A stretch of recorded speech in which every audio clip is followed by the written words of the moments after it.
मैं भूपेंद्र प्रताप सिंह, प्रवक्ता अर्थशास्त्र, जनता इंटर कॉलेज फतेहाबाद आगरा, व्यष्टि अर्थशास्त्र नामक पुस्तक से अध्याय बाजार संतुलन को लेकर उपस्थित हुआ हूं, जिसको हम दो भागों में बांटकर अध्ययन करेंगे। प्रथम भाग में हम इन प्रमुख बिंदुओं का अध्ययन करेंगे। पहले प्रमुख बिंदु में हम यह अध्ययन करेंगे कि मांग और पूर्ति के द्वारा बाजार संतुलन कैसे होती है, अधिमांग और अधिपूर्ति क्या है। दूसरे प्रमुख बिंदु में हम बाजार संतुलन को रेखा चित्र के द्वारा स्पष्टीकरण करने का प्रयास करेंगे। तीसरे बिंदु में हम मांग फलन और पूर्ति फलन के द्वारा कीमत कैसे निर्धारित होता है, इसका अध्ययन करेंगे। और चौथे प्रमुख बिंदु में हम इसको तीन भागों में बांटकर कि मांग और पूर्ति के शिफ्ट से उसकी बाजार संतुलन पर क्या प्रभाव पड़ता है और मांग तथा पूर्ति एक साथ जब शिफ्ट होती है उस समय बाजार संतुलन पर क्या प्रभाव पड़ता है। अब हम आते हैं प्रथम प्रमुख बिंदु बाजार संतुलन। बाजार संतुलन, हम पूर्ण प्रतिस्पर्धा बाजार में बाजार संतुलन का अध्ययन कर रहे हैं। पूर्ण प्रतिस्पर्धा बाजार में स्वहित के उद्देश्य से कार्य करने वाले कई क्रेता तथा विक्रेता होते हैं। उपभोक्ता का उद्देश्य होता है अधिक से अधिक संतुष्टि को प्राप्त करना, जबकि फर्म का उद्देश्य होता है अधिक से अधिक लाभ कमाना। जब बाजार संतुलन में होता है तो उद्देश्य फर्म तथा उपभोक्ता दोनों के उद्देश्य पूरे होते हैं, यानी दोनों के उद्देश्य संगत होते हैं। पूर्ण प्रतिस्पर्धी बाजार में बाजार संतुलन में वहां होता है जहां बाजार में मांगी गई मात्रा तथा की गई पूर्ति की मात्रा दोनों समान होते हैं। जब बाजार में मांग और पूर्ति समान होते हैं तो उस समय बाजार रिक्त हो जाता है। न तो उपभोक्ता और न ही फर्म दोनों में किसी को परिवर्तन करने की प्रवृत्ति होती है। अब हम संतुलन कीमत क्या होता है। जिस कीमत पर बाजार संतुलन में होता है उसे हम संतुलित कीमत कहते हैं। अर्थात कहने का मतलब जो संतुलन कीमत वह है जहां बाजार में मांगी गई मात्रा यानी बाजार मांग तथा बाजार में की गई पूर्ति दोनों समान होते हैं। जिस कीमत पर उसे हम संतुलित कीमत कहते हैं। अब आया संतुलित मात्रा। संतुलित मात्रा हम उसे कहेंगे जिस कीमत पर, यानी जो संतुलित कीमत है उस कीमत पर जो बाजार में पूर्ति की जा रही है या जो मांगी गई मात्रा है उनको हम संतुलित मात्रा कहते हैं। इसे समीकरण के रूप में QD P बराबर QS P के समान लिख सकते हैं। इसमें QD P कीमत पर मांगी गई मात्रा है और QS P कीमत पर पूर्ति की गई मात्रा है और P कीमत है। अब प्रश्न आता है कि अधिमांग क्या है। जब बाजार में पूर्ति से अधिक मांग हो, जब बाजार में पूर्ति से अधिक मांग हो तो उसे हम अधिमांग कहते हैं। और जब बाजार में मांग से अधिक पूर्ति हो तो उसे हम कहते हैं अधिपूर्ति। बाजार जब संतुलन में नहीं होती है, यानी जब बाजार में मांगी गई मात्रा और की गई पूर्ति की मात्रा दोनों असंतुलन की अवस्था में होती हैं, तो उनमें यह प्रवृत्ति होती है कि वह कीमत में परिवर्तन करने की प्रवृत्ति देखने को मिलती है। अब हम आते हैं अगले बिंदु, बाजार संतुलन को रेखा चित्र द्वारा कैसे स्पष्टीकरण करेंगे। रेखा चित्र में स्थिर संख्या वाले फर्मों के पूर्ण प्रतियोगी बाजार को दर्शाया गया है। इसमें SS पूर्ति वक्र है तथा DD मांग वक्र है। SS पूर्ति वक्र जो बाएं से दाएं ऊपर को उठता हुआ है, जो यह हमें बताता है कि विभिन्न कीमतों पर फर्म कितनी मात्रा की पूर्ति करेंगी वस्तुओं की, तथा DD मांग वक्र जो बाएं से दाएं नीचे को गिरता हुआ है, जो यह व्यक्त करता है कि विभिन्न कीमतों पर उपभोक्ता द्वारा वस्तुओं की कितनी मांग की जाएगी। बाजार संतुलन में E बिंदु पर है क्योंकि यहां DD SS को E बिंदु पर प्रतिच्छेद करता है, यानी E बिंदु पर बाजार मांग और बाजार पूर्ति दोनों बाजार बराबर हैं, इसलिए बाजार संतुलन में है। अब हम देखते हैं P1 कीमत पर। P1 कीमत पर हमारे जो मांग है वो Q1 के बराबर है तथा पूर्ति हमारी Q-1 के बराबर है। यानी P1 कीमत पर Q1 डैश और Q1 के बराबर जो ये हिस्सा है यहां से लेके यहां तक, ये अधिमांग है। जब अधिमांग है तो कुछ उपभोक्ता जो उपभोग से वंचित रहते हैं या उपभोग करने में असमर्थ हैं, वह कीमत बढ़ाने का प्रयास करेंगे और जिससे बाजार में कीमत बढ़ने की प्रवृत्ति होगी और जो संतुलन बिंदु E की ओर अग्रसर होंगे और बाजार कीमत E बिंदु तक मैक्सिमम आपके बढ़ सकती है, जहां पे बाजार संतुलन में हो जाती है और बाजार मांग और बाजार पूर्ति दोनों बराबर हो जाते हैं। इसी तरह P2 बिंदु को हम जब लेते हैं तो P2 बिंदु पर हमारा बाजार मांग Q-2 के बराबर तथा बाजार पूर्ति Q2 के बराबर है। यानी कहने का मतलब है कि P2 कीमत पर Q-2 के बराबर अधिपूर्ति है।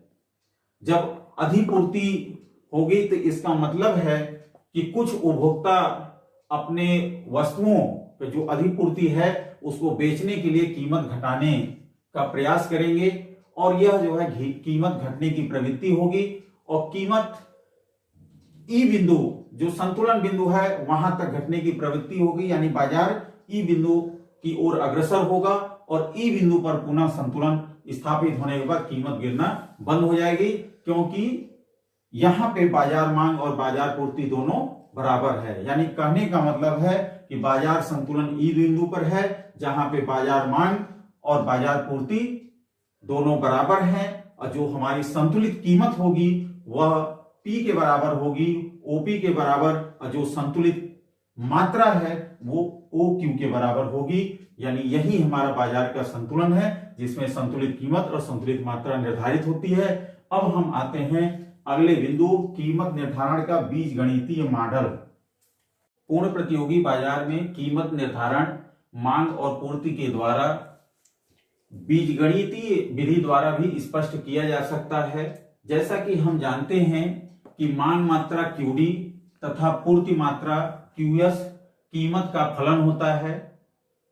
हम मांग फलन को निम्न प्रकार लिख सकते हैं, QD बराबर A माइनस BP, जैसा कि समीकरण 1 में दिखाया गया है। यहां QD मांग मात्रा है, A स्थिर तत्व है और P कीमत है तथा B मांग वक्र की ढाल है जो ऋणात्मक होता है। यानी कहने का मतलब कि मांग वक्र बाएं से दाएं नीचे की ओर गिरता हुआ होता है, जैसा कि ये चित्र में दिखाया गया है, बाएं से दाएं नीचे को गिरता हुआ।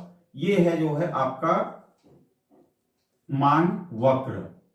यह आपको कीमत तथा मांगी गई मात्रा के बीच विपरीत संबंध को बताता है, यानी ऋणात्मक संबंध को बताता है। ठीक इसी प्रकार जो पूर्ति फलन को हम QS बराबर C प्लस G अब P के रूप में लिख सकते हैं। यह पूर्ति फलन है जो समीकरण 2 में दिखाया गया है। इसमें QS पूर्ति मात्रा है, C स्थिर तत्व है, P कीमत और G पूर्ति वक्र की ढाल है जो बाएं से दाएं ऊपर को उठता हुआ होता है। इस तरह का ये बाएं से दाएं ऊपर को उठता हुआ पूर्ति वक्र होने का मतलब है कि कीमत और मात्रा में सीधा संबंध है, यानी धनात्मक संबंध है। क्योंकि बाजार संतुलन में तब होती है जब मांग मात्रा और पूर्ति मात्रा दोनों बराबर होते हैं, यानी QD बराबर QS। अब इसको हम जो समीकरण 1 और 2 है, इस समीकरण 1 और 2 को समीकरण 3 में रखने पर हम इस प्रकार कर सकते हैं, A minus BP equal to C plus G equal GP। अब हम इसको इधर ले जाएं और इसको इधर, तो यानी हो जाएगा a माइनस सी, ये हो जाएगा जीपी प्लस बीपी। अब हम इसमें कॉमन ले लेते हैं, a minus c equal to p कोष्टक में g प्लस बी, यानी इसको हम इस प्रकार लिख सकते हैं p equal to a minus c अपान g प्लस बी। ये सूत्र हमारा 4 नंबर समीकरण प्राप्त होता है, यानी हम कीमत इन स्थिर तत्वों और ढाल के माध्यम से निकाल सकते हैं। कहने का मतलब है यदि हमें स्थिर तत्व A, C, G और प्लस B इन सब के मान अगर पता हो तो हम कीमत स्तर को निकाल सकते हैं, जो संतुलित कीमत है उसको निकाल सकते हैं। अब उदाहरण के रूप में हम ले सकते हैं, मान लीजिए माना उदाहरण में मान फलन QD equal to 100 minus 10P और QS पूर्ति फलन 25 प्लस 15P ये हमारे समक्ष उपलब्ध है और इसमें हमें संतुलित कीमत निकालना है। तो हम एक तरीका यही है कि इसी ढंग से हम समीकरण को लिख लें। तो इसको हम कर देते हैं, चूंकि संतुलन के लिए QD बराबर QS यानी 100 minus 10P equal to 25 plus 15P। इसको हम इधर ले जाते हैं तो 100 माइनस 25 बराबर 15P प्लस 10P। ये इधर जाएगा प्लस हो जाएगा, ये हो गया 75 बराबर 25P यानी P बराबर 75/25 यानी 3, यानी हमारा संतुलित कीमत क्या हुआ 3। एक दूसरा तरीका है कि हम सीधे सीधे इसमें हम इस मान को रख दें, चूंकि a बराबर 100 है तो यहां हम p इक्वल टू a बराबर 100 रख लें, माइनस आपका c आपका 25 है तो c 25 रख दीजिए, फिर आपका g आपका जो 15 है तो आप 15 प्लस b आपका 10 है 10 रख दीजिए, ये हो जाएगा 75 25 यानी ये हो गया 3।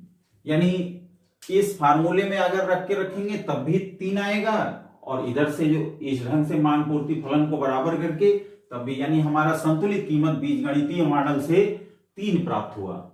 अब हम कुल मांगी गई मात्रा को अगर हम समीकरण 1 में अगर 3 को रख दें तो QD बराबर हो जाएगा A आपका 100 है माइनस B आपका 10 गुणा 3 यानी 100 माइनस 30 इक्वल टू 70, यानी कुल मांगी गई मात्रा 70 के बराबर है। अब पूर्ति कितनी होती है फर्मों द्वारा, इसको हम इस सूत्र में रखते हैं तो QS बराबर C 25 प्लस 15 गुणा 3, कीमत 3 ही है तो ये हो जाएगा 25 प्लस 45 यानी 70। कहने का मतलब है कि मांगी गई मात्रा 70 के बराबर और की गई पूर्ति 70 के बराबर, चूंकि मांग और पूर्ति जहां पे संतुलन में होते हैं वहीं संतुलित कीमत निर्धारित होती है। इस आधार पर संतुलित कीमत 3 और संतुलित मात्रा 70 के बराबर होगी। अब हम आते हैं अगले बिंदु, मांग तथा पूर्ति में शिफ्ट। पूर्ण प्रतियोगी बाजार में बाजार संतुलन निम्नलिखित मान्यताओं पर आधारित होता है। उपभोक्ता की अधिमान या रुचि में कोई भी परिवर्तन नहीं होता। संबंधित वस्तुओं की कीमतें स्थिर रहती हैं। उपभोक्ता की आय स्थिर रहती है। बाजार के आकार में कोई भी परिवर्तन नहीं होता है। आगत कीमतें जो आगत कीमत होती है उसमें भी कोई परिवर्तन नहीं होता है। उपभोक्ता की रुचि या अन्य कारक अगर परिवर्तन होते हैं तो वह उपभोक्ता की मांग या पूर्ति या दोनों में परिवर्तन द्वारा उसके संतुलित कीमत या संतुलित मात्रा को प्रभावित करते हैं। इनको हम मांग तथा पूर्ति में शिफ्टिंग को हम 3 भागों में बांट के अध्ययन करते हैं। पहला है मांग में शिफ्ट। मांग में शिफ्ट का मतलब है कि मांग में वृद्धि या कमी से बाजार संतुलन पर क्या प्रभाव पड़ता है।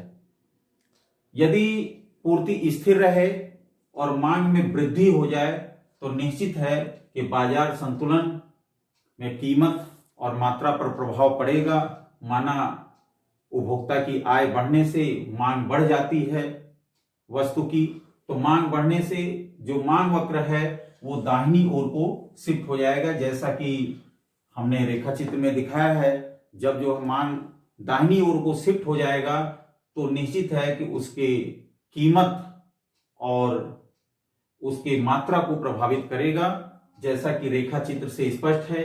रेखा चित्र में D0 ये प्रारंभिक मांग है। जब उपभोक्ता की आय बढ़ती है तो मांग वक्र इससे D0 से D1 पे पहुंच जाती है। जब D1 पे पहुंच जाती है तो जो P0 प्रारंभिक कीमत है उस कीमत पर हमें आगे क्या प्राप्त होता है, अधिमांग। जो अधिमांग हमारा EA के बराबर होता है। जो अधिमांग होने से क्या है, उसमें मूल्य वृद्धि की प्रवृत्ति होगी, क्योंकि जब मांग अधिक होगा तो उपभोक्ता उसको प्राप्त करने के लिए अधिक मूल्य देने को तैयार होंगे और जिसके कारण मूल्य ऊपर को बढ़ने की प्रवृत्ति होगी और वह P1 पे पहुंच जाएगी। और जब P1 पे पहुंचेगी तो अब नया संतुलन, चूंकि पूर्ति स्थिर रहती है, वह E1 बिंदु पर होती है और यहाँ पे चूंकि पुनः जो नया मांग वक्र है और S E1 बिंदु पर संतुलन में होते हैं, अतः नया संतुलन कीमत P1 और नई संतुलित मात्रा वो Q1 के बराबर होती है। इसी तरह जब मांग में कमी होती है तो बाजार का संतुलन या बाजार कीमत और मात्रा में परिवर्तन होता है, वह प्रभावित करती है उसे। जैसा किसी कारणवश या उपभोक्ता की रुचि या अधिमान घट जाए तो उसकी मांग कम हो जाती है। जब मांग कम हो जाएगी तो मांग वक्र क्या होगा, बाएं से दाएं नीचे की ओर जो है परिवर्तित शिफ्ट हो जाएगी और उस कंडीशन में जो EB के बराबर वह अधिपूर्ति होगी। जब अधिपूर्ति होगी तो फर्म क्या करेंगे, अपने माल को बेचने का प्रयास करेंगे और वह कीमत को घटाने का प्रयास करेंगे। और जब घटने की प्रवृत्ति होगी तो वह आके पुनः P2 पर संतुलन में होगी, क्योंकि S पूर्ति वक्र स्थिर है और मांग वक्र जो है E2 बिंदु पर पुनः संतुलन स्थापित करती है और यहाँ पे D2 जो है सप्लाई से E बिंदु पर प्रतिच्छेद कर रहा है और यहाँ पे मांग और पूर्ति बराबर है। तो अतः यहाँ पे P2 कीमत घटकर संतुलित कीमत हो जाएगी और संतुलित मात्रा Q2 के बराबर हो जाएगी। यानी जब मांग में वृद्धि या कमी होती है तो उसका प्रभाव बाजार संतुलन पर पड़ता है। जब मांग में वृद्धि होगी तो निश्चित है कि कीमत में बढ़ने की प्रवृत्ति होगी और संतुलित मात्रा भी बढ़ेगी। और यदि मांग में कमी होगी तो कीमत घटने की प्रवृत्ति होगी और संतुलित कीमत घटेगी और संतुलित मात्रा भी घटेगी। जैसा कि रेखा चित्र में स्पष्ट है। अब हम आपको पूर्ति में शिफ्ट को बताएंगे। पूर्ण प्रतियोगिता में हम यह अध्ययन पूर्ति शिफ्ट में करेंगे कि पूर्ति में वृद्धि या कमी बाजार संतुलन को प्रभावित करती है, यानी संतुलित कीमत और संतुलित मात्रा को प्रभावित करती है। माना बाजार में वस्तु की पूर्ति मौसम मानसून अच्छी होने के कारण, जैसे धान को ही ले लें, उसकी पूर्ति बढ़ जाती है। जब वो पूर्ति बढ़ती है तो पूर्ति वक्र दाहिनी ओर को सरक जाएगी और इससे जो है पूर्ति बढ़ने से उसकी कीमत और उसकी संतुलित मात्रा पर प्रभाव पड़ेगा। जैसा कि हम रेखाचित्र में देखते हैं कि पूर्ति वक्र जो SS है, पूर्ति की मात्रा बढ़ने पर यानी पूर्ति में वृद्धि होने पर वह दाहिनी ओर को सरक जाती है और S1 हो जाती है।